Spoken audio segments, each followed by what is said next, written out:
Алыбек Абдубеков проживает в Гокджаре со времен его основания, без малого 30 лет. По его словам, строительство новой школы для жилмассива актуально, учитывая то, что на сегодня здесь проживает более 30 тысяч человек. На протяжении 30 лет мы ждали строительства новой школы. Пока же приходится возить детей в город, где, к сожалению, не во все школы принимают из-за отсутствия прописки.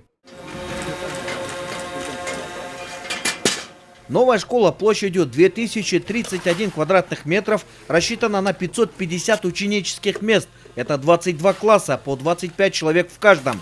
Для младших классов будут предусмотрены учебные классы и помещения продленного дня. Для средних и старших будут современные кабинеты, в том числе физики, химии, биологии, информатики, астрономии и языков.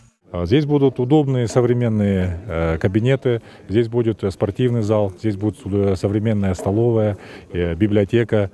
И я думаю, что данная школа будет отвечать всем современным требованиям, которые предъявляются сегодня к школам. Строительство этой школы является личной инициативой президента Азербайджана Ильхама Алиева. Как отметил в своей речи посол Республики Азербайджан в Кыргызстане Гидаят Оруджев, сегодняшнее мероприятие является ярким выражением дружбы между братскими государствами.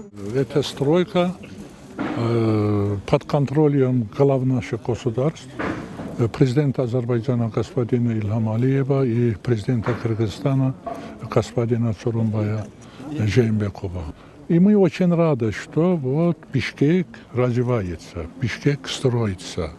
Уже Бишкек становится за последние годы, уже Бишкек становится неузнаваемым.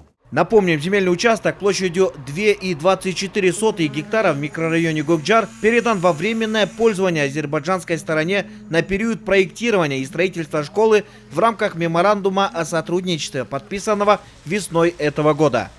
Улан Касенов, Исен Турабыкеев, Алато 24.